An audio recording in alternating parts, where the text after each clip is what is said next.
What's the more impressive swim to you, Brett? Popov's 21.6 or Caesar's 20.9? Welcome to Social Kick. I'm Brian Lundquist. We got the full crew, Dr. John Mullen, Luke Paddington, and fresh with this double Enhanced Games setup. I like this new backlight, dude. Check this thing out. You're all about the neon. Yeah, I went full neon on this one. Yeah, you're looking good, man. Are you how are you feeling? Are you vitalized and on any protocol right now yourself? No, I'm not. I am just not working, and that takes a lot of stress away. In terms of not working, I mean that we're not in camp right now. We're not. I'm working with the athletes from a distance, so I'm at home pretty much all day long, just running my business. But we go into camp at the end of September, so I'm looking to kind of just get back to it. You know what I mean? Yeah. Are you going to have the full crew there, by the way, at the end of September? Yes, we'll have the full crew by early October. Yeah. Okay, sweet. Well, hey man, we got a lot of questions. Of course, we're taking multiple different directions. But first, I just wanted to say, you've had a huge year. I mean, you took a big risk, and took a step in a different direction in your career. As you've always been a guy who's been bold with new, fresh ideas and willing to take risks, and really not giving it. Living your life by what other people think about you, and it's and that's something that I've always admired in you, and obviously our relationship goes way back. You're my coach, and we've been friends for a while since. And so I just think, man, I wanted to ask, how's the year of your life been, living kind of what you've been doing now with Enhanced Games and Ticket Sprint Revolution and all that. Yeah, thanks, man. And you guys, I always have had a tremendous amount of respect for, which is why I'm sitting here today. I don't have to be doing interviews. I don't need to be, and certainly don't need to be. And I don't really see this as an interview. I just see it as a conversation. But I got a lot of respect for you guys and what you do for the community, and I think you do a great job. And so, thanks for having me. First of all, thanks for the work that you do, because I know it. I've been there, I've done it. And you guys put a lot more effort into than what is probably perceived. There's a lot of work that goes into this thing, and that's the thing is, and that's what I've tried to do in my career, is just work hard, try and give as much of myself as I can to the task at hand, and that's what I've done this year in my life. And you're right, it's been a fun year, very engaging, very kind of edge of your seat type stuff, just like, where's this going? And exciting, I would say, is the word. So I've been very stimulated by the work, been very challenged, but it's the kind of stuff that gets me out of bed, and that's the type of work you want to do, right? Everybody says that, is like, you're not doing something just for a paycheck. You don't wake up and think, oh, I've got to do this because I've got to earn a certain amount of money. You want to be stimulated in your work, and you don't want to be thinking about money in a sense. You want the work to be the driver, and that's what it has been for me this past year. So yeah, it's been super exciting, and I just love the fact of every day is a new challenge, and you don't know where it's going entirely. And it's almost like you're clearing a forest. You're going into the forest, and you're trekking through the forest with a machete, and you're clearing the forest as you're walking. You're not really sure where it's going to end up, but you've kind of got an idea, Yeah. I'd like to take it back, because I'm not even sure exactly how you got into being the coach of the swimming for Enhanced Games. Last I remember, it was, you're coaching in Southern California, then boom, big announcement came about. So can you tell us how you got into it, or how, you were approached and made that decision to join? Yeah, man, I've said this a few times. It was just kind of fell in my lap. I was listening to the Joe Rogan podcast where Aaron D'Souza and Christian Augermeyer went on and were talking about the Enhanced Games, and I listen to Joe Rogan quite often, and it was just a fascinating conversation. I was like, wow, this is interesting. And I think since that conversation, there's been a huge evolution within even the things that they talked about then, but it kind of just intrigued me.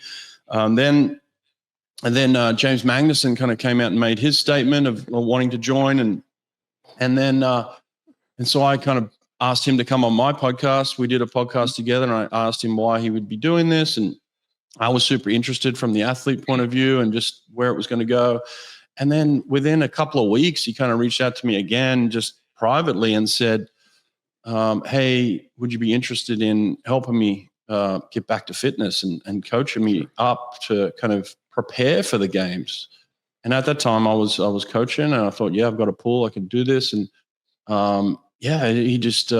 he said, well, I'm going to be there within a couple of weeks then, because I'm kind of being locked out of pools here in Australia, and I need to get going on this. And so it was James Magnuson, like world champion, one of the greatest sprint freestylers in history, certainly in Australia as well. And so, like, to me, it was like, hey, this guy's a legend. I would love to help him as a coach, prepare as a swimmer, as an athlete, So that's the thing that intrigued me the most, is just working with James Magnuson in the pool. I'm a swim coach. That's what I am. That's what I do. And who wouldn't be intrigued by that? So that's kind of how it started. It was around October of 24. So we're coming up on a year now of being involved somehow with the Enhanced Games. And look how far we've come in just that short amount of time from that one conversation, Mm-hmm.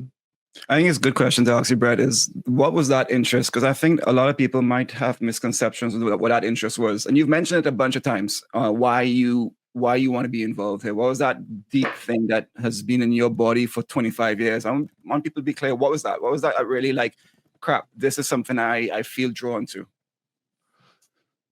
The first thing is just your coach's intuition, right? Like you want to work with the best athletes on the planet. You want to work with the highest achievers, the people that give the most, the people that dream the biggest, the people that work the hardest. I mean, that's a coach's dream. I got to work with Brian Lundquist, like I'm proud of that, like this guy was American record holder, it's like, look, you want to work with the best, and that's every coach's dream. So yeah, James Magnuson reached out, and that's the first thing that came to mind, is like, I get to work with James Magnuson. How cool is that? So, and then it evolves into, okay, what is this? What are they trying to achieve? And then you start to ask more questions. You start to do more research, and then you start to figure out, is this something that interests you? And it certainly did, But you're Brett Hawke. You've coached 2 other people under 21. Wouldn't there be other opportunities to work with just elite athletes? Yeah, of course. Yeah, there's plenty of opportunities, but this one interested me the most, Yeah. Super interesting, I think I was at a point in my life where I wanted a new challenge too. It all has to align, and this was certainly exciting to me. And I was interested. It all kind of hit me at the right time of where my interest was and my intrigue. And ultimately it was, and this is the message for everybody out there, is that I knew about as much as you know right now. Like I knew nothing. And I had to really dig into this to ask really hard questions. And when I did, I got really interesting answers. Mm-hmm. And I was like, wow, I really was naive. I really had no idea. I really am learning a lot. And that's what you want to go into. You want to learn a lot, so I did. And once I started digging in and really asking the right questions, I found some really interesting answers. And I hope that's what people do. I hope that's what people do, because at the beginning of this, I was very much like everybody else. I had no idea. And so I just had these preconceived notions of what people had told me and what is taught to you and what you accept. And it's very narrow, Yeah. Let me just say this, right? We're in a situation right now where something really big has happened in America. Charlie Kirk has been assassinated, and it's a similar feeling that I had. Like, who is Charlie Kirk? Okay, this is who he is, right? This is what he stands for. This is who he is. And it hasn't been until the last 24 hours that I've really dug into who is this man? What does he stand for? How does he talk to people? How does he approach people? What's his message? Right. And then, again, you don't have to agree with everything. And I certainly don't agree with all of his beliefs that he had. But the way that he was thoughtful, the way that he would ask questions, the way that he would listen to people, the way that he respected people, completely changed my perspective of this man that originally I just had heard who he was from everybody else, right? And when you dig in and find out and you start to ask, who is this man, and yourself, you get a completely different perspective of this man. And it's a tragedy, and I've just been consumed by it. And in a way, it's similar to what happened when James reached out to me. I just got consumed by this idea of like, what is this? And that's kind of the inquisitive mind that I have. Of like, if I don't know, I have to find out. I have to find out for myself. I can't just listen to what somebody says. And so sorry to divert there, but it's just really just captured my attention over the last 24 hours. I don't know when this is coming out, but I've been completely consumed by this tragedy. Yeah, I have too. Yeah. Go ahead, Luke. Brett, I'm glad I asked that question, though, because that was not the answer to my question I thought you were going to say. Because I've heard you talk about speed and how fast the human body can go. And at the end of the day, we are sprinters. And you've seen the pop-off 21.6 to Cesar's full body 20.9 to what Cam is doing. You've seen that and how fast we can push our bodies. And I've heard you talk about that. So I thought you were going to go there. But you talked about the coaching these amazing athletes and how hard they work and that relationship. And dude, I coached. Coaches love their athletes, and athletes love their coaches, and you take care of each other, you look out for each other. Would you ever go into this with any notion or any chance that this could be harming any of your athletes? Like that's the number one thing. You take care of your athletes, yeah, when you go into this? Listen, I coached Bruno Fratis, and no man has pushed himself harder than Bruno in terms of trying to get the best out of what God had given him, right? His God-given talents. Mm-hmm. This man, for lack of a better word, abused his body, right? Naturally, just abused his body, came to practice every day and would just pound himself into the ground. Mm-hmm. Every day I was concerned that this man was pushing himself too hard every single day, right? And that will never change from me as a coach. I'll always have the best interests of the athlete, like to try and protect them in a way but these athletes are pushing boundaries of trying to get the best out of themselves. And so there's an element of like skating that line, and that's what the coach is there for. And that's what I'm there to do as a swim coach. I'm there to push, but protect and skate that line of like, all right, what are your limits here? And each individual is different. We don't know what the limits are, but my job is to stand on that pool deck and write workouts. I want to say this up front. I'm not a doctor. I am not a doctor. I don't have any background in the science of enhancements. Right? There's a doctor right here on this podcast. You're a doctor. I'm not a doctor, but it's like I'm a swim coach. That's what I am, and that's what I do, and that's what I want people to understand is I go to practice every day. I write swim workouts, and I implement those, and I get feedback on those, and I make adjustments on those. That's my role, full stop, right? So that's where I come in, and that's where I leave, and I just want to be very clear on that. Brian and John, you guys didn't care about how hard I worked for World Masters. I don't understand. Brian, go ahead. Not at all. Not at all. So many injuries, and I'm a doctor of physical therapy rehab, and I had zero concern for you. We weren't your coach. I was concerned about the way you were doing hang cleans, lifting your heels like that. Hey, Brett, so big news this week, signed Ben Proud. That's obviously, I think, the biggest by name signing because you're taking an athlete from the current, podium. He's a world champion. He was Olympic silver medalist, one of the best 50 freestylers ever. How did that come to be? What involvement did you have in it? What are you excited about to work with Ben and one of, yet another one of the world's best sprinters ever that you get to work with? I'm excited about everybody on our roster, to be honest, right? But yes, Ben Proud is exciting, and that's something that we've been sitting on for a little while, and you just couldn't wait to get that news out. Ben's been really interested in this for a little bit, and finally we're able to kind of tell the world that he's come on board. And yeah, that to me is just another one of those situations where it's like, wow, I've always dreamed of working with Ben Proud. And I think in a way, like when you watch, world championships or Olympics as a coach, you're like, oh man, I wonder what it'd be like to work with that guy. And so like, I've always had those thoughts, man, I'd love to coach Ben Proud. He's been so well coached and so well looked after his whole career. I've never thought that I could do it any better than, James Gibson. I never thought I could do it any better than anyone that worked with him. I just had that thought of, wow, how cool is that you get to work with Ben? So that's where I'm at, is like our conversations over the past few weeks have just been like, who are you? What do you do? How do you do it? What have you learned about yourself? Like, how can I help? I see this as a partnership between myself and these professional athletes. Nobody knows them better than they know themselves. So there's nothing I can do to come in and say, okay, listen, we're going to change all this. This is the way I'm do things. Like, no, that's not how I work. I work in a partnership.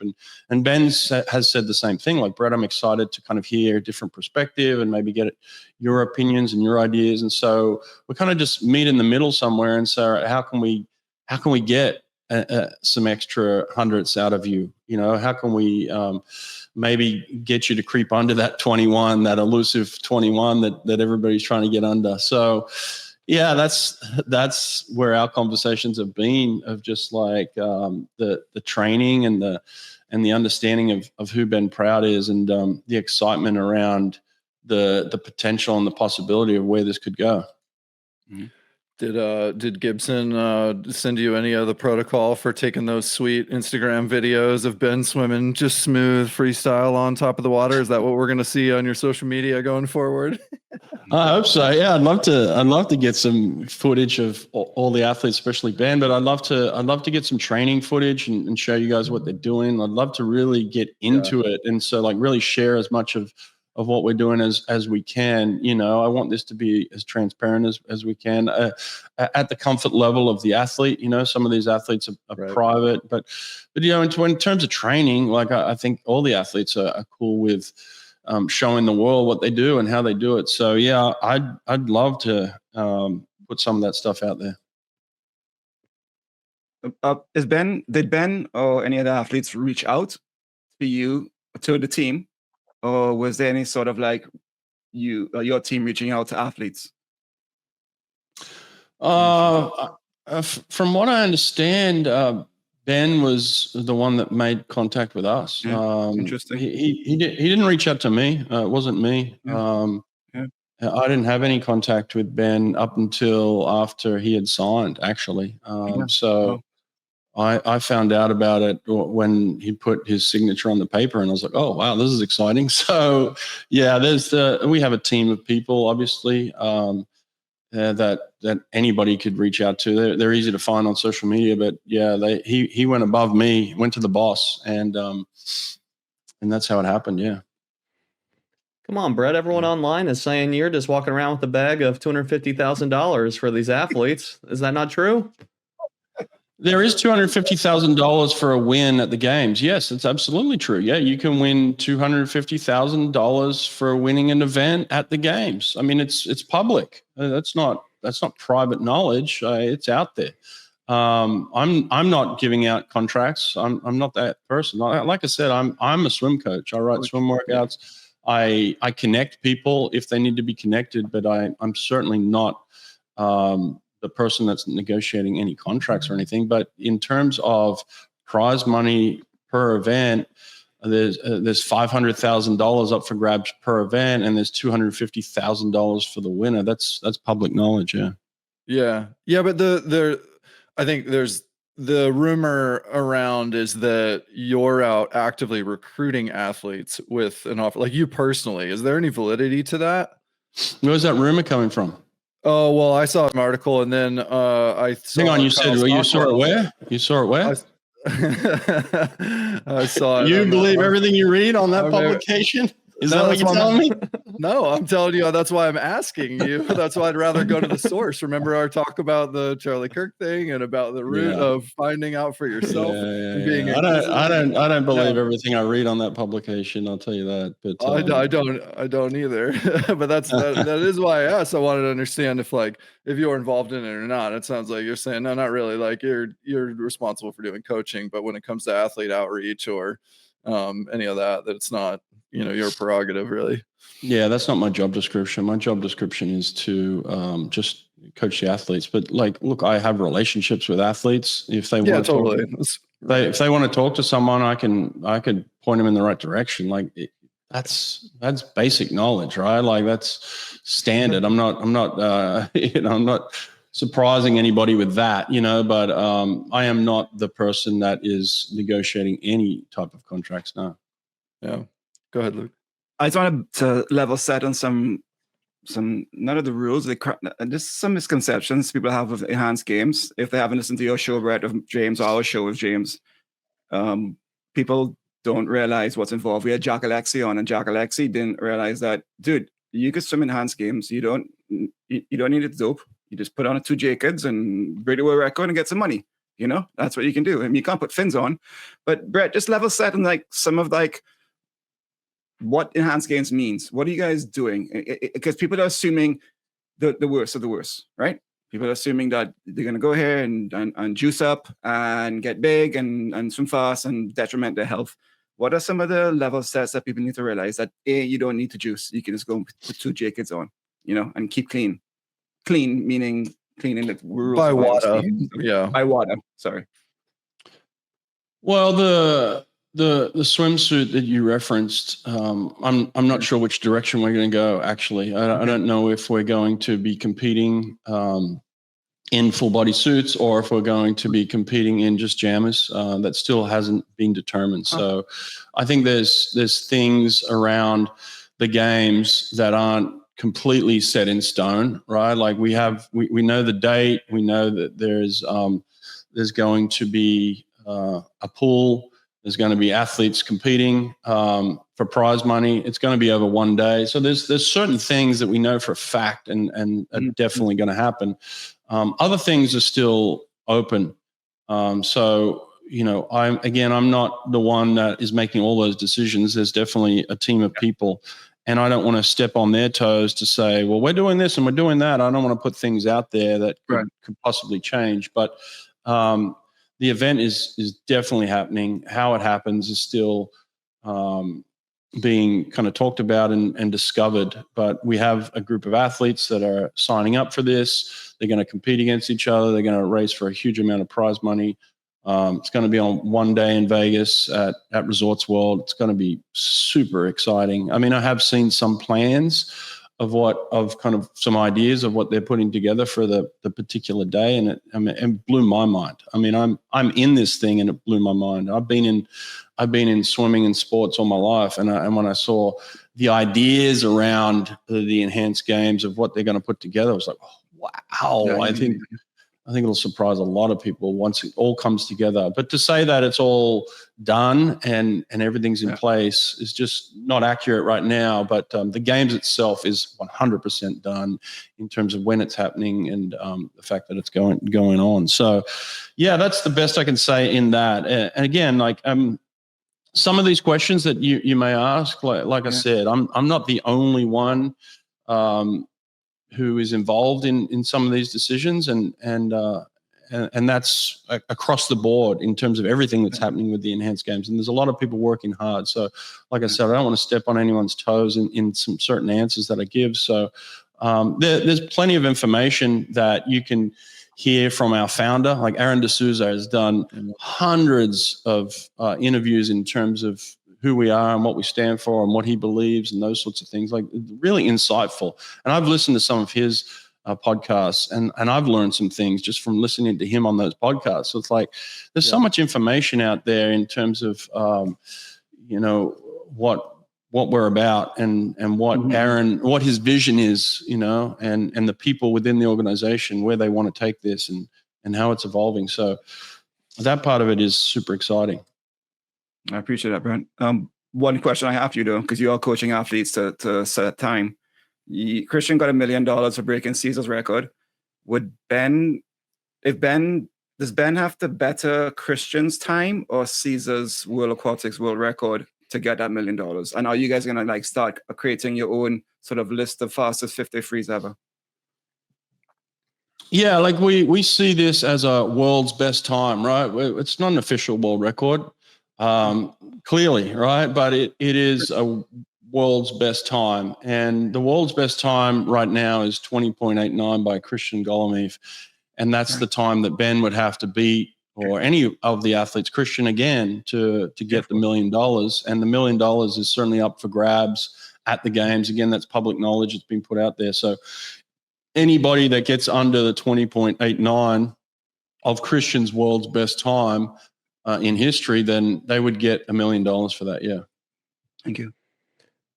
I know you mentioned there's still a lot of things not decided, but maybe you have some insight on how many athletes you're looking to have on the swimming roster. I believe there's just one female right now, so I'd imagine more than one would be exciting at the games. But are you looking for 8 men and 8 women, or are you looking for 140 heats like Luke had in the 50 free at Masters Worlds to really make an exciting meet?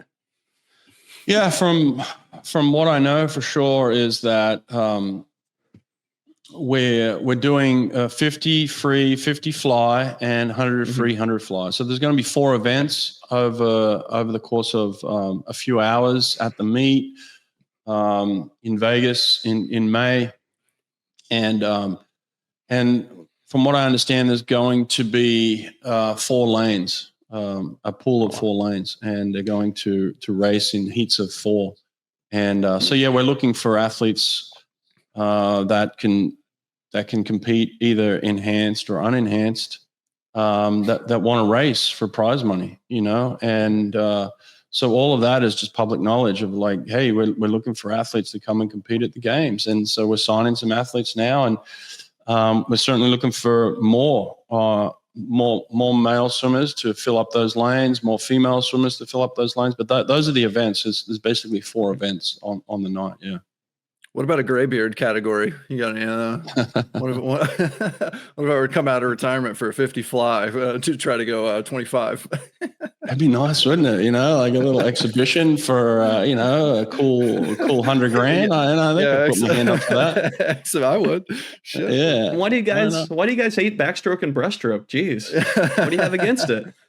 I think it was just a matter of time for the first games. You know, we're running other events. There's going to be track. There's going to be weightlifting. You know, and it's all over the course of just kind of a few hours. You have to go around and watch all these different events. So it was just a matter of time, I believe.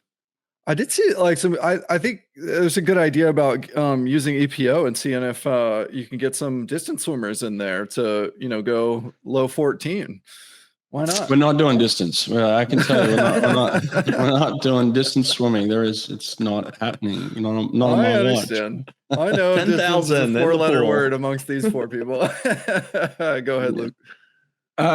Brett, who's on your team? Your support staff? Because it's a whole new ball game, and you yourself as a coach, you're going to be learning new things and adapting and figuring out new things how to coach based on the new paradigm you're in. Who's on your team of close people, that you're working closely with daily from a coaching staff?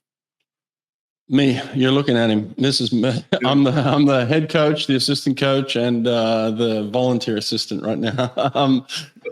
So look, we only had a couple of athletes a few months ago, and that team is slowly growing. So I would imagine as the team grows, we'll certainly look at bringing on somebody else if it gets to a point where we need that. Right now, I think there's only 7 athletes that have signed on, 6 athletes that have signed on officially. So it's, I think there's room for growth within that concept of bringing more people on. So when Brian was helping at Tennessee, he has the story of him helping swimmers put on their jacket suits. So are you the person in charge of helping these swimmers put on their jackets? Is that what you're telling me? That was at Auburn. Oh, that was Auburn. Oh, that's in your guys' days right there. So you've got the experience. We won a national championship, my friend. I didn't help Brian put a suit on, I can tell you that. No, these athletes. Let's clarify. That wasn't my role. The current J-Kids. Yeah. I know Magnuson needs help putting on that jacket. Looking at him, that's no way one man is putting that suit on himself without ripping it. No way. He did need help, but that wasn't. I didn't do that. Christian helped him. But I've seen some photos of him lately. He's training out in Dubai right now, and he's putting some stuff on social media. He's trimmed down a lot. He's putting some yards in, and he's trimmed down. So I think he's from what I understand, look, we have the 50 and the 100 at the games, and initially when he was training, he was just training for the 50 because that was what we did in the time trial. But the 100 is now on the books, and that's his bread and butter, right? That's where he's world champion, Yeah. and so I think he's going back to, really training for that event, which is kind of exciting, Yeah, year 2 with James, I think, is really interesting for me because, like, a lot of people on the surface can go, "Oh, he failed," but like this dude came out of retirement and was previously a world champion, and one of the fastest 100 freestylers ever. A pretty good 50, very good 50 freestyler, but not a pure 50 freestyler. Yeah. And then he went through that powerlifting phase, post swimming career. Right. So he put himself out there. So I feel like a lot of gains, like, I don't know if I trained for a whole year and, after a long time off, I'm not sure that I would have been a whole lot faster. Like, he got a whole lot faster than he had been previously. He just is still in the middle of progress. And I know it like dipped, and you guys talked about how, he got too big and too bulky and then wasn't able to come back, and then he just wasn't sharp. Like, we've all experienced not hitting it and nailing it perfectly. It's an art. It's not a science. I mean, as much science as there is to it, there is an art form to it. And I think you probably both have learned how to work with one another. He's learned about himself in the process. And then now it's like, okay, sweet. Now we can take the learnings of what did and didn't work, and we can apply them now to the next season going forward. That's got to be really exciting. Yeah, like he owned a gym, and he spent 7 years working on his pretty muscles. Like that's what he that's what he was ready doing for spring break. Yeah. He came in pretty, and I was like, all right, we got some work here. We're gonna make you an elite Enough with the sprinter. curls. Yeah, exactly. So Streamline. there was challenges from the get go. It's not like he came in at 150 pounds. He looked pretty, and so we had challenges, and then there's a lot of other challenges that aren't even in the documentary. They had to chop so much out. I mean, we had weather challenges, we had pool challenges, we had we trained in a 25-yard public, right down the road here, probably like 100 yards from where I'm sitting right now, no lane lines, 4 foot deep. I mean, we had real challenges preparing for this because we didn't have things in place back then. It was just James trying to get fit, and we hadn't established a lot of things just yet. So the idea behind him trying to break a world record, I tried to, the team had to evolve in terms of what our needs were and understanding swimming. As much as I'm trying to understand where they're coming from, they need to understand where we're coming from. And these are the things that we've tried to put in place now of like really taking care of all those things so that we don't want excuses, and we didn't put any excuses out there, but I call them challenges. We had challenges with James. He was the first guy. It was the middle of winter. I just explained the pool challenges. So there was a lot of things that were working against us with him, and it just didn't all click the first time. So we're hoping to eliminate those things this time around. Again, he's been training since the announcement. So for the past few months, he's been doing really high quality work, going to long course pools, that sort of thing, and getting good quality work in. And so, yeah, he's really changed his approach, his mindset of going back to the 100. And it's exciting, man. Like James, one thing I will say about James is when he puts his mind to something, he's just locked in. Like this guy was, again, you're working with the best of the best, the elite. They just think differently. There's no obstacle in their way that, that anything that comes up is like, okay, let's overcome that. Okay, let's overcome that. Okay, let's overcome that. There's nothing that beats them down to a point where they feel like everything's a complete loss and failure. Like they can overcome everything. And that's what I love about working with James. Yeah. Yeah, that's awesome, man. Good for you. So I want to switch a bit and talk about some of the points of contention that people have about in enhanced games. And and obviously it's a polarizing project, business that's also got a lot of people riled up anytime there's announcements about it, if athletes getting involved. And I want to talk about like some of the common like threads that we often see. And one of the big reasonings that a lot of people have, seemingly, is the negative impact or the message on kids and youth swimmers, that it's going to send the wrong message to youth swimmers that you can take drugs, or that, that's okay. And I'm just curious, like, what's your take on kind of that argument and viewpoint? I mean, I hear this stuff too, and it's all valid in terms of just listening. And this is again going back to Charlie Kirk, of like, how did he conduct himself? And this is what I want to do for you guys: is I want to listen, and I want to, really compute and think and feel exactly where this is coming from and the emotion behind it, and be as thoughtful as I can. And one of the things I do in situations like this, I've always done this, is I've asked questions. And that's what I loved about Charlie. He was just a guy that asked questions. And so I ask questions, and the questions I ask myself are okay, if I was a parent, which I am, of 17-year-old girls, which I am, what would be my challenges? What would be my concerns, right? I have these, I live this experience. I have twin girls who are 17 years old. They're in high school, they're seniors in high school. And it's like, what are their biggest challenges, and what are the socially, what are they dealing with that concerns me the most? And the things that I really struggle with my girls is alcohol and vaping, right? It's such an epidemic amongst that group of kids, like an epidemic, right? Like, you can go to any street corner and someone can walk in and walk into a shop and pick that stuff up, right? I went into the grocery store yesterday. They had an aisle, right? They only had 10 aisles. One of them was dedicated to alcohol, right? And then I go and I'm buying my groceries, and then behind the counter, there's a whole, display of vaping and cigarettes. And it's like, honestly, these are my biggest challenges with my girls. They go to school every day, and this is what I worry about. And so if people are concerned about their children, be concerned about the fact that there's an aisle of alcohol at the grocery store and that kids are vaping out of their minds. This is easily, by far and away, the biggest problem that we face, and me as a parent. So if people are truly concerned about children, that's what you should really be worried about. Okay, then do you think, I got to follow up on that. Do you think that there's any validity to the argument that taking supplements or enhancements or drugs, PEDs, which effectively means substances that are on the WADA banned list, that aren't legal for in competition if you want to go the Olympic and world championship path?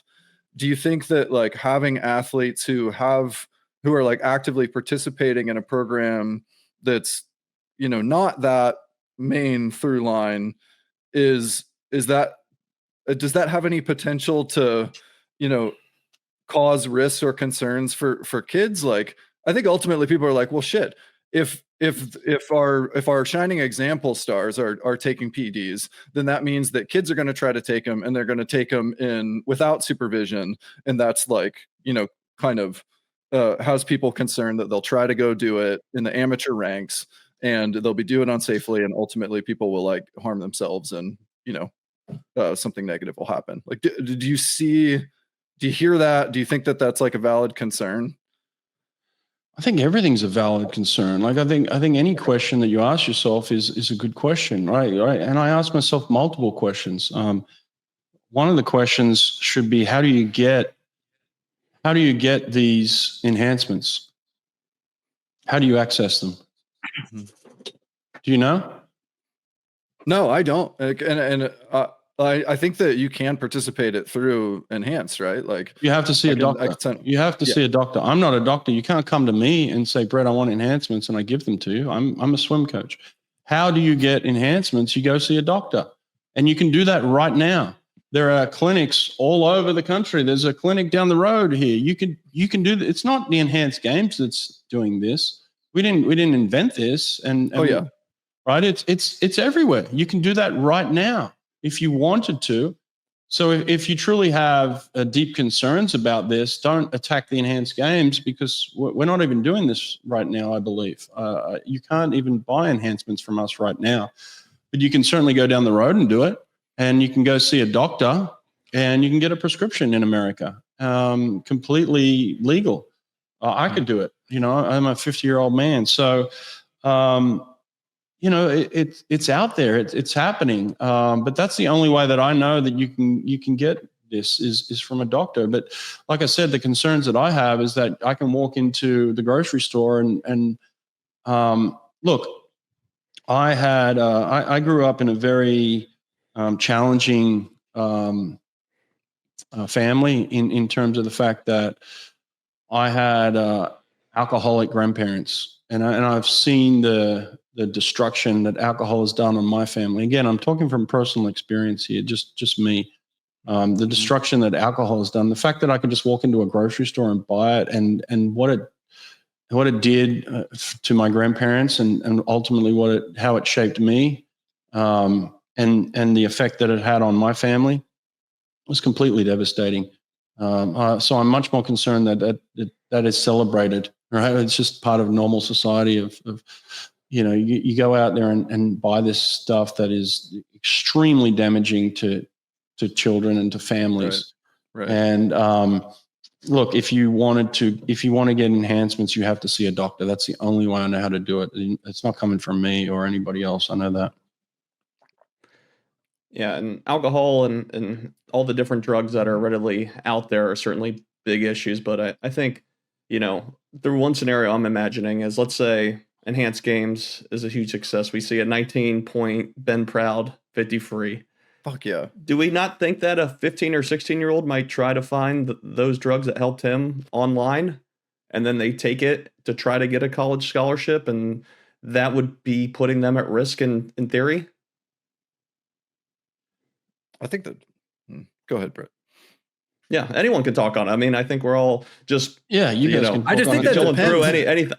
Yeah, I mean, I think it depends, and I think to Brett's point, like there can be. I mean, look, I for the record, as I've shared already on this, so we got to push back on our last video. I think it's interesting, and I believe in like free will and your ability to, take whatever you want to do with your body is up to you, as long as it doesn't negatively affect a bunch of other people. I think negatively influence or impact society or the world. I think you ought to be able to do whatever you want to do.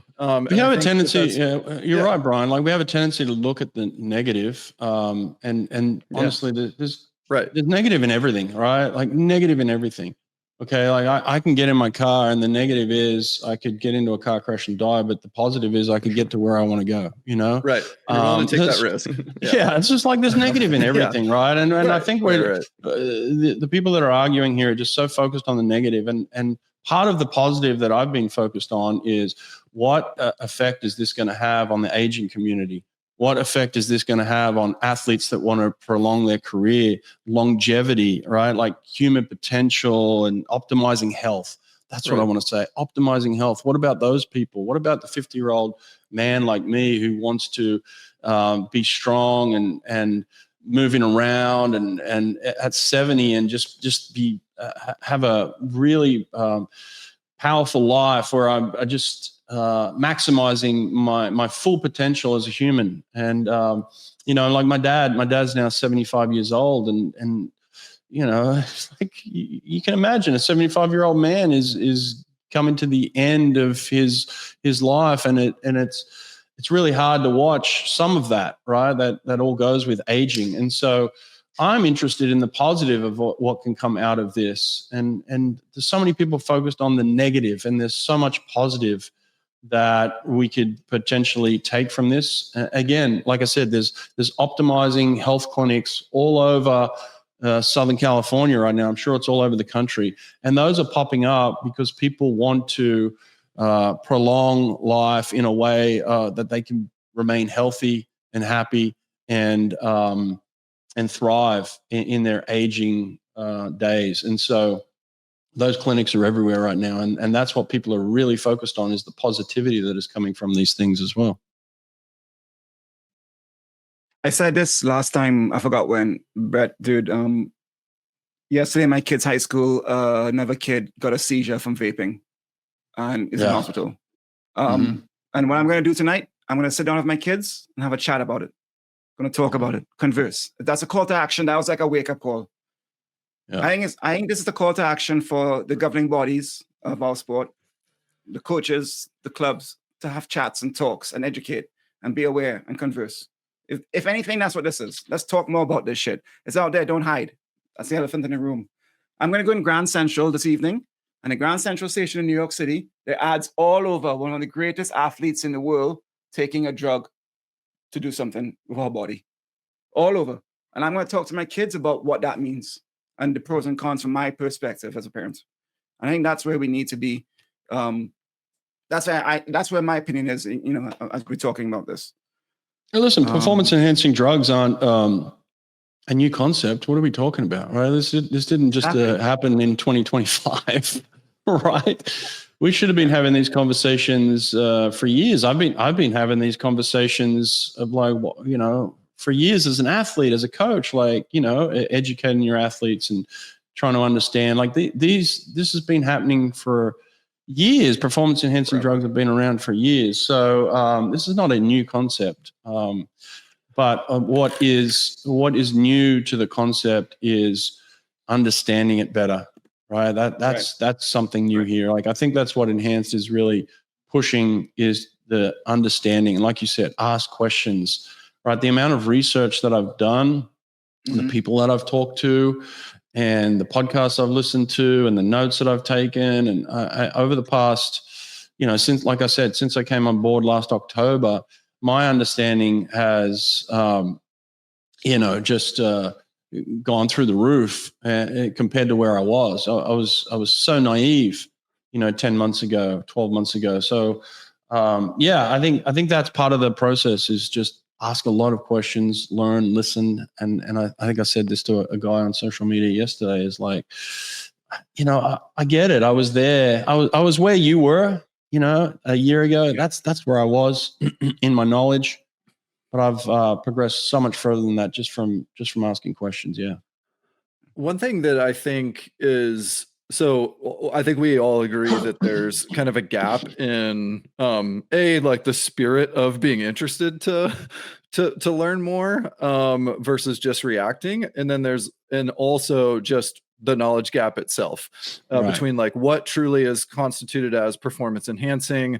Obviously that's a super gray area that a lot of people think is a very definitive line, but is not that definitive. For example, I was watching that the Netflix doc Quarterback, where Kirk Cousins went to Antigua to get stem cells because he can't get it in the US. And that's technically, if not applied in the right dosage or the right way, that could be a positive test. And yet there's other things like Sudafed that I can take as an adult if I get a cold, but as a tested athlete, I was not allowed to take. There's things that in the public, you mentioned the alcohol one and vaping, that I think people would agree are negative to bodies, but we all accept them as sure, fuck it, I'll do it. It's fine, I don't care.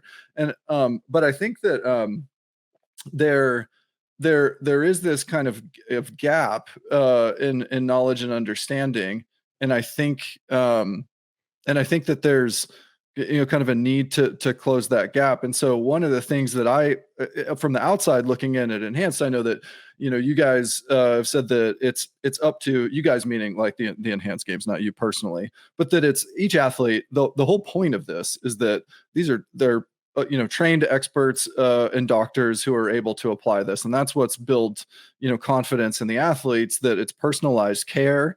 And I think we can all agree that that's a good, positive thing. But that I think a lot of people were expecting more transparency, and yet the transparency on like what the exact protocol is for each athlete isn't being shared publicly, and there are good reasons for that, because it's their own individual program. That program might not be useful to the public, but I wonder if there's like some value in dispelling some of the rumors and increasing education around like what is safe and what's not necessarily safe, even if it may be banned by WADA. If there was a little bit more transparency from Enhanced on like generally what is available to each athlete, what services, what substances, maybe not the dosages or who's taking exact programs. So you mentioned like you want to share a bit more about the training stuff on social media, but do you know if is that a topic that's been discussed internally at Enhanced that we may be looking for in the future? Yeah, absolutely. Yeah. Like I said, I'm a swim coach, so I want to give out as much information as I can on what we're doing in the pool. Yeah. And I know that we have people on our team at Enhanced that want to share as much information about what they do and how they do it. The doctors and the medical staff and things like that, they do want to educate people, and that will be an ongoing process. I don't think it's just like, all right, here it is, everybody accept it. It takes time, right? All these things take time. It's still a startup. You know what I mean? Like totally. it's in its infancy. So we're not going to be able to answer every question. But I know that there are people within the company that's their role. That's what they've been brought on to do is help with that. And I know that is part of the process of us evolving as a company, and that will happen over time. It's already slowly happening a little bit, right?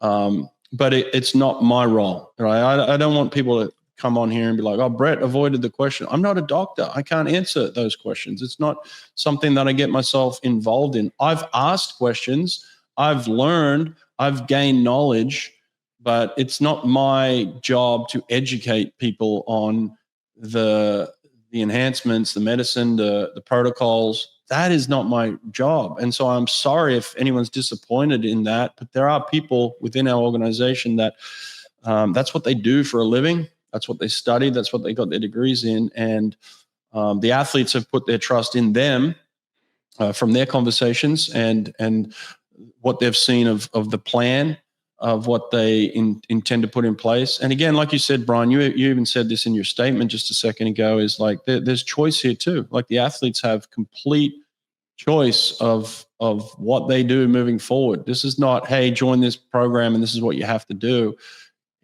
All of that is left up to the athletes. And again, we also want athletes to compete unenhanced. Those athletes that stay in the testing pool that might want to compete at the 28 Olympics. We want those athletes to come in and race in May at the Enhanced Games and make a ton of money winning the 50 freestyle as well. Like we want all those athletes to come and be able to have that right to earn $1, actually a lot more than $1, but, earn a good dollar, so it's like, that's all part of it. But yeah, I'm sorry if I upset anybody by not acting as a doctor for them, but I'm not going to do that, Mm-hmm. Brett, two personal experiences that relate to what you said leads to the question. One personal experience you know better than I do, but 13 years ago today, I worked with an athlete at the Tiburon Sprint Challenge. The Tiburon Sprint Challenge, they invited most of the top 50 freestylers in the world to a little pool in Palo Alto. And we had a round robin, a knockout phase, and 10 grand to the winner. Right. And it was all these rich Palo Alto folks in the little stands watching the best in the world race and 10 grand to the winner. And I remember like when the final happened and the winner was decided, it was, they said, okay, let's go one more time, $100 to do it again. And the two athletes who had just won, who just touched the wall, were exhausted and suffering. And they got up and they touched the wall again and they got thrown $100. And it felt so cheap. It felt so like, I don't know, like we were gladiators in a room in the arena. But then the other experience, which you know better than me, is I remember my view on the Olympic movement change in Rio. And I just felt like, oh my God, here we are, gladiators again, and not even getting $100, not even getting some benefit of the gladiator point. because I had the experience of a VIP experience at the Olympic Games, which was very, very different to what you had as a coach or I had as a audience member. So my question is that some people feel like this is like the Squid Games, right? Rich bankers watching athletes sacrifice their health against each other. Do you believe there's any truth in this with the backers of the enhanced games? Obviously, I know your answer, but I want you to answer the concerns we have. I guess what your answer would be, but yeah. Like I said to you, I have never coached an athlete that has pushed their body to extreme limits more than Bruno Fratus, right? Like I've been in that arena where athletes have pushed themselves to the brink of total destruction. I mean, and Bruno will tell you this too. He's had multiple shoulder surgeries, right? Like we're talking about athletes' health. Athletes push themselves to the brink every single day, right? This is, again, we're not inventing something. This isn't a new concept. What we hope is that we'll be able to aid in recovery and longevity, right? That's what we hope. We hope we will be able to help the athletes between sessions because they're going to push themselves to the brink no matter what. We hope that we can help them between sessions recover better so that they don't actually get into a situation where they're breaking their body down and hurting themselves physically and mentally, in the sense that it's just a constant beatdown. Like we've all trained swimming, right? Swimming is a beatdown sport where you just go and it's relentless and it's hours in the pool. And it's one of the toughest sports to do, right? That's not changing. Like it's still the same thing. We're still going to do the work. And like I said, I'm going to video that. I'm going to put it out for the world. These guys are going to do the work. What we hope is that this helps them come back the next day and are able to elevate their performance because of the fact that they've recovered and taken care of their body. We're going to be utilizing so many different elements at our training facility. You know, and then this is where I think sprinting has evolved the most is the recovery side of things, right? You know, you look at cryotherapy and physical therapy and you know, saunas and hot tubs and cold tubs and you know the list, red light therapy, the list goes on, and we're going to utilize all that stuff, like all of it, right? It's not just here take an injection and you're going to be superhuman. You got to do the work. You've got to involve all of the recovery modalities, and that's what we'll be doing. And I plan on documenting the training so that people can see the work that these guys are doing. I heard one athlete say, you know, I've never shortcutted anything. I've always worked hard. I mean, none of these athletes have, buddy. You know, like, come on, man. You know, like these athletes are going to work hard. I can guarantee you that. They're going to push their bodies to the limit, just like you, and just like every other athlete, swimmer and athlete. But yeah, there's no intent to use these athletes as some sort of, guinea pig in any way. It's utilizing the best possible science and the best possible doctors. And this has been in the documentary, so I'm not sharing anything that's secret out there. Yeah. We saw the way James Magnuson was treated in the documentary. Yeah. Mm-hmm. We saw it, the way that he was taken care of. James told me, and I think he said this in the documentary, he's never had a situation as an Olympic athlete where he's been tested from the top of his head to the bottom of his toes, where everything in between has been monitored and examined the way that he has done it with Enhanced. And he never had an idea of what his heart functions were and his lung functions and his blood, you know, what was happening in there, and, you know, all of it. Like his brain, like, has been analyzed and scanned.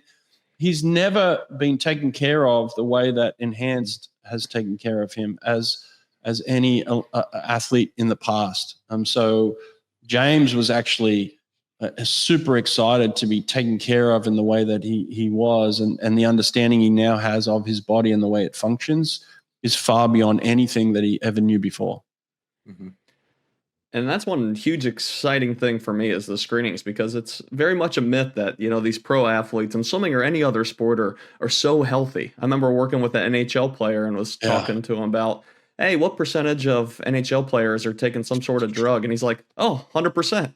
You know, you got the crew that's on performance enhancing. You have the crew that's on pain meds. You have the crew that's on sleeping aids.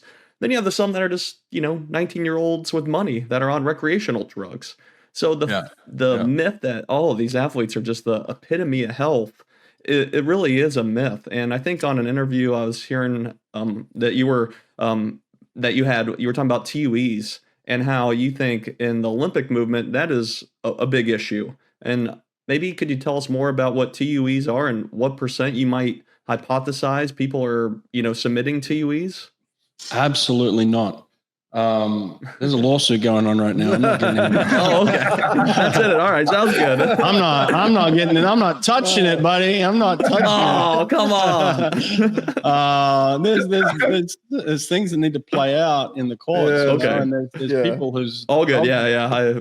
people whose jobs depend on that. But listen, if you're Yeah. intelligent and you ask questions and you dig, everything that you've just asked and inquired about, you ask those questions, you can find your answers.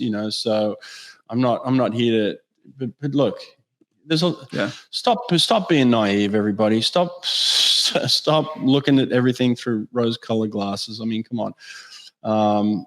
So yes, ask those questions, research, dig, find out. Well, what does TUE even mean? What does it mean? What does it stand for? Right? Like, just ask yourself that basic question. And then once you go there, and then you go down that rabbit hole, there's a wealth of information on that stuff. I'll tell you that. Yeah. I think it's it's a noble and challenging path to trod to change the perception of negative to positive. Like, everything I hear from anybody associated with Enhanced, watching the documentary, listening to the I listened to that Rogan interview with Aaron, and other content that he's put out, and I think that, like, everything is about optimizing athlete health and longevity, maximizing safety. Yeah. That's the goal. Yeah. That's the objective. That's what everyone's saying publicly, and I presume is like true motivating factor for everyone. And yet there's a lot of public perception of negativity because of what they've associated for a long time as cheating or negatively affecting short or long-term health. And I was just thinking about, like, it's kind of like why we don't have nuclear energy supporting our society, because of, like, major things that have happened in the past in a sense that, like, there's a negative public perception, and it's not that it's not available or a viable option. It's that because of, like, negative or consequences that have happened historically, the perception is that it's dangerous, that it can't be done safely, that's inherently negative despite lots of positives. And I just think that there's clearly a divide between what the goals and intent of the organization is and what a lot of people think is the ultimate result and I guess effect of the presence of Enhanced. And it's just interesting to observe that, like, difference. No, Brian, you're spot on. It historically, it was super dangerous, right? Would you train as a 50-meter sprinter the way they trained in the 80s today? Would you train as a 50-meter sprinter today as they did in the 80s? The work that they did back in the 80s. Especially like the track guys? Yeah. We talked about, like, the swimmers. The swimmers. Would you train the way they trained for sprinting in the 80s meters today? Yeah, Hell no, we've volume? evolved. We've evolved so much. It was super dangerous back in the 80s. People were getting crushed left and right. But, I would never do what they did in the 80s back then. So performance enhancing is the same. What were they doing in the 80s? It was horrendous what they were doing in the 80s. So it's the same concept, right? It's evolved so much. So to think that we're going to be taking what they did in the 80s and bringing it to 2025 and saying that's what we're doing, it's just, come on, like, use some common sense, right? Like, I would never train a sprinter like that, and I'm sure the doctors would never treat an athlete like they did in the 80s. So historically, yes, it's been dangerous as far as I could see, and there's been so much evolution in the past 40, 50 years. So to continue to go back and say, well, that's what it was, that's what we know. Come on, like, it's come a long way since then, that's for sure. Related to that, both athletes pretty well. What's the more impressive swim to you, Brett?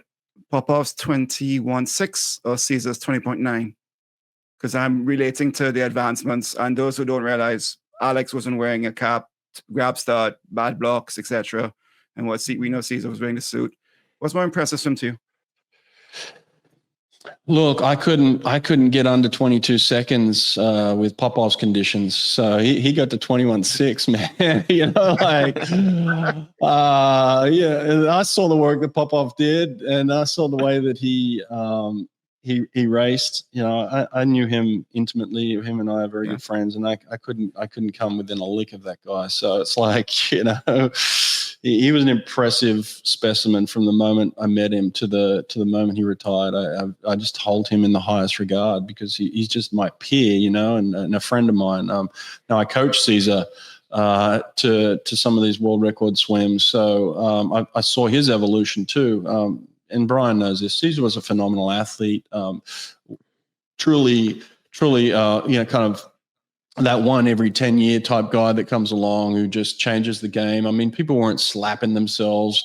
People weren't spitting water the way Cesar was. People weren't, you know, talking to themselves out loud behind the blocks and, you know, had the emotion and then sitting up on the lane lines and you know, flexing like the way Cesar was doing it. Cesar took all that to a whole nother level. So yeah, like these type of athletes are game changers. So I put them all in the same category. You know, like I can't separate between a Popov, you know, from the 90s to a Cesar in, you know, the 2008, 2009 type season, you know, that he it's just, I've just been blessed to be associated with these athletes, to know them personally. That's the way I feel. Like how lucky. I tell people this all the time. The amount of times I've been on the pool deck when a world record has been broken and seen that type of performance, I've been super lucky in my career. I've been there for most of them, you know. So yeah. All right. I'll give it to you. I'm not going to sit on the fence. Popov's my guy, man. Popov's my guy. There we go. But Brett, I asked that question because I'm still trying to decide myself personally, so I don't have an answer. But what would be more impressive for me to see Cam going 20.7 or Ben with a suit on, full body suit going 20.1? I don't know. I'm still trying to think about it. Do you know what I mean? Like, I like fast swimming and I respect both. And it takes a hell of, I can't put a suit on and go 20.1, obviously, you know, like What? it still takes a lot. So Not with that attitude. but I'm saying, I don't Yeah. know, like how attractive it was to me personally to see Christian go 20.8. It was cool. Why are you overlooking the 2103, man? Why are you overlooking that? No, you're right. You're right. I forgot about that. You see? That's why we did it. It's why we did it, because I see? wanted to see what's possible in a full body suit. And I want to see what's possible in a gem. It's exactly why we did it. Exactly. Yep. You There you know, go. I want to see both. I want to see the 20.1 in a suit. I don't know if that's possible, but I want to see it.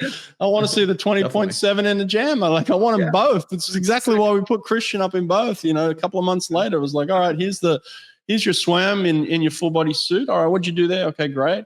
Here's the swim in the jam, and both of them are historically the fastest swims in history. So it's like we got it, you know, and it's in the documentary. It's cool as hell, you know, and like again, to think that we did that in a backyard pool with no lane lines, man. You wait till we get serious here, you know, like we're gonna do some damage.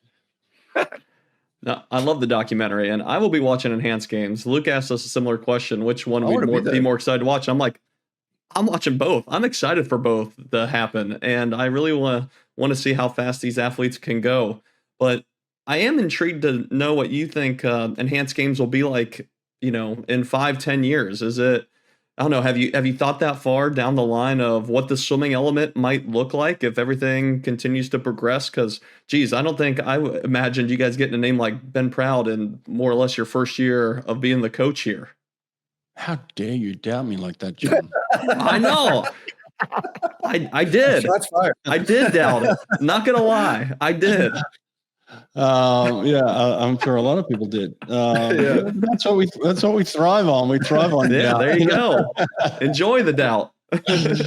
Yeah, I mean, people are probably doubting that we're going to be around in 3 or 5 years. That's what we thrive on, you know. So we're planning for that now. You know, there are plans being put in place for that. You know, so yeah, and you know, I'll tell you what I want. I want a 4x50 relay. You know, relays. I want 2 teams to go up against each other. I want the top 8 swimmers in the world to do a 4x50 and just going at it. Like that's my ultimate dream. And I think they missed an opportunity for that at the other competition. But you know, I think we could bring it in, and how cool would that be? You know, it'd be fun as hell. So Brad, yeah, I think that's just an evolution of it. You know, that's what I'm saying. You didn't see me swim in Singapore. We had a 4x50 free relay at World Masters. Come on. Hell yeah, man. Did you win? Salt, Luke. It wasn't even streamed. What the heck? I know. And I saw a breaststroke. That suit made me a breaststroker. There we go. Anyway. Yeah, see, We will have streaming. I can tell you that. he was enhanced by the suit. Dude. Let's speaking of wait, what are you gonna do with all that caffeine? You were buying a bunch of caffeine yesterday. Have you been hitting it? I have not. I have got my performance enhancement here that I was going to take if I needed it, but I haven't needed it so far. You guys have been very engaging, so thanks for keeping me. Oh, thanks, bud.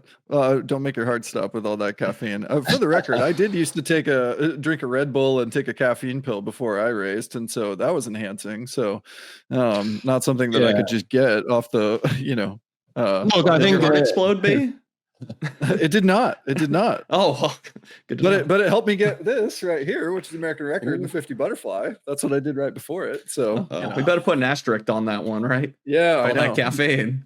I think there's different directions we could have gone with this conversation. I think we could do this multiple times and have different types of conversations, and that's certainly one of them. I just decided to avoid that on this particular one. So, but again, if people are honest and they do their research and they ask the type of questions, like, come on, like there's a lot of stuff out there that is just questionable. So, come on, ask questions, Speaking of, we asked our audience at Social Kick Swim on Instagram and YouTube for questions for you, our guest, Brett. And I want to just go through a few of these kind of rapid fire. They're kind of all over the place, not all about Enhance, about you as a coach. How about start with this one? Who would you have rather had on your team, Prime Phelps or Prime Leon? Prime neither. I'm not interested in coaching either of those guys. I coach sprinters. Okay, we got it. How fast do you think Ben Proud will go? That one's from Hi Jang Ford 09. How fast? My goal is to get him under that 21-second mark. Beyond that, I'm open to all of it. Like I'm like you guys. I'm realistic. There are people that are like, oh, I want to see him go 19 seconds. It's not going to happen, anytime soon, right? So, but yeah, somewhere in that 20-point range is what we're aiming for sure. All right. I like that. I'd love to see it. I think we wanted you to dream bigger, 19. We want to see a 19-second. Well, yeah. I mean, I maybe have that in the 10-year plan, Dr. John. That's in the 10. It's not next year. Let's say that. This is an interesting one. This is our pal Neophyto Share. Wanted to know, can we have the Enhanced Games offer a sponsorship bid to the IOC to see their reaction? Merging of worlds. How about Live Golf and PGA Tour comes back together? Let's all break bread together. Can't we all get along? Come on. Let's see how this lawsuit goes. It's not in my hands.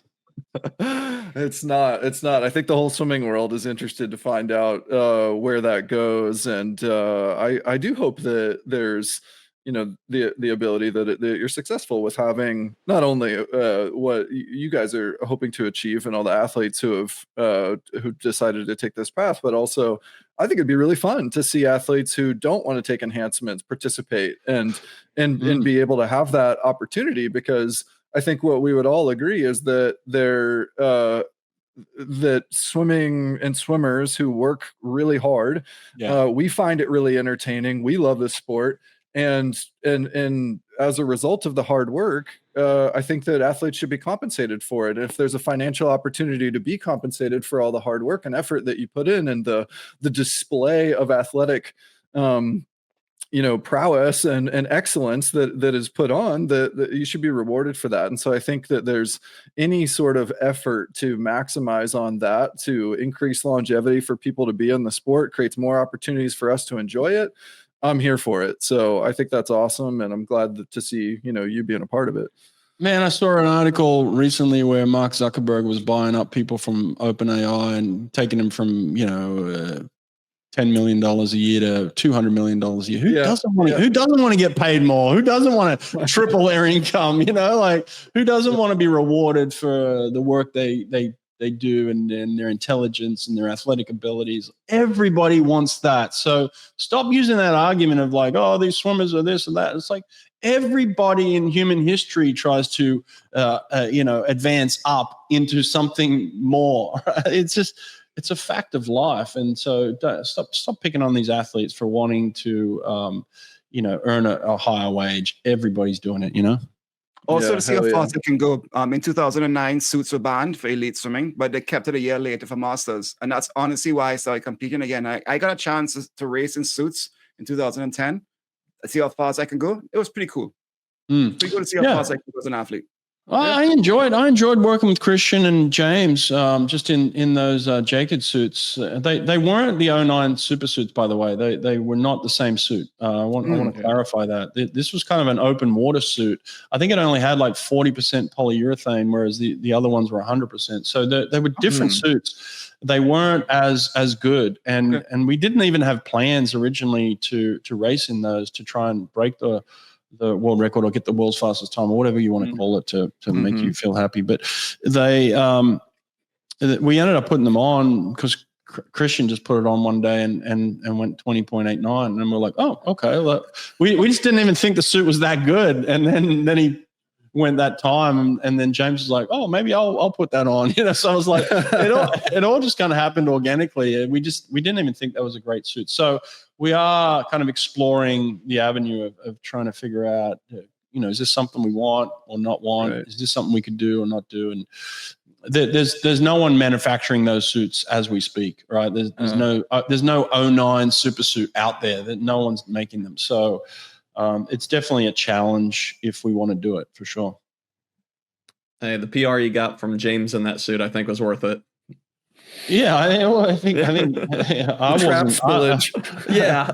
I wasn't thrilled as a swim coach. It's not the kind of PR I wanted, but I think it certainly got eyeballs on it, But I might try and change the way we look at how we're getting the job done from now on, Oh my God. That's awesome. Well, dude, good luck with the camp, man. We're excited to see, what's to come. And I think everybody's excited about, the new addition, and anticipating now on the edge of our seats to find out who gets signed next. So, good on you. You got everybody's attention, and we're stoked for you. And thanks for sharing some time. You're welcome back here anytime, as you know, mate. Yeah, I appreciate it, guys. Thanks for the way over an hour here. So thanks for the conversation. Again, I would love to come on here and kind of just tell you everything and give you all my opinions. And there's just so much going on right now that I think the story will evolve. But I do say this: I want to share as much of the swimming content as I can, the training content, and I'm very determined on that. So once that gets going, hopefully everyone will see and be a lot more transparent with what we're doing in the pool, and that's my job. So thanks a lot, guys. I appreciate the chance to come and chat. Likewise, pleasure's all ours. All right, gang, that's it for this episode of Social Kick. We'll see you next time. Hey everyone, thanks for hanging out with us. If you enjoyed this episode of Social Kick and you'd like to see more, subscribe to the channel. And we love talking swimming, and we'd love to talk about swimming with you. So leave us a comment, and we'll see you next time.